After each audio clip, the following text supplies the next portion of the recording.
On March 25th, WIU was affected by a shooting very near our campus. 11 people were shot and one died, and of the 10 injured, 6 were WIU students. More than 60 students were said to have been personally affected by the traumatic incident.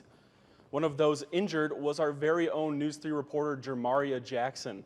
Jermaria was healing at home in Chicago. However, she recently returned to Macomb and is attending classes via Zoom.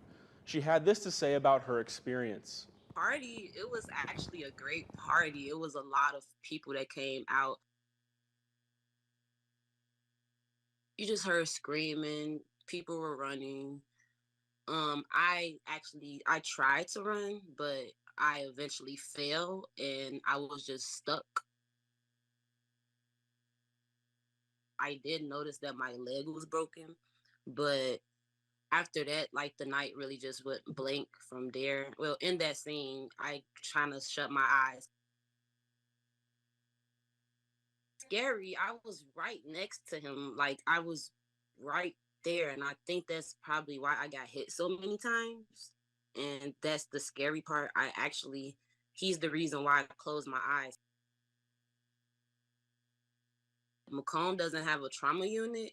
So I didn't have like much time to wait for an ambulance. I think one ambulance came, but they were only able to pick up one person at a time. But it was a lot of people that were on the ground with me as well. So even though it's really dangerous, my boyfriend actually drove me to McDonald's Hospital.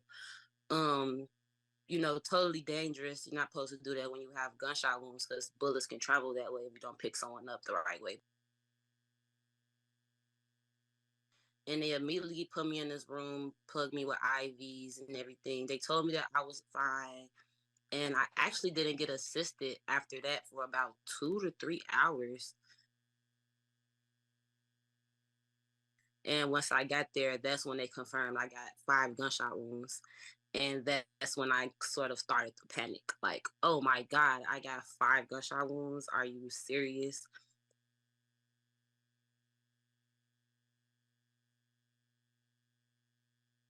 I just heard that I got 5 gunshot wounds. So it was like, really, do I have to do this now? But it's either now or never. Like they needed that. I was willing to give them the bullet. I was like, hopefully this helps. Everything happened so fast. I didn't look at no one's face. I'm not able to identify who did this or who did that. I just heard gunshots, and then that's why the selfish part falls in that. Like, you can't do people families like that. You can't do friends like that. It's quite funny because the first thing I was thinking about was the story I was gonna tell for News 3. Like I was thinking about the package. I'm like, I have a story to tell.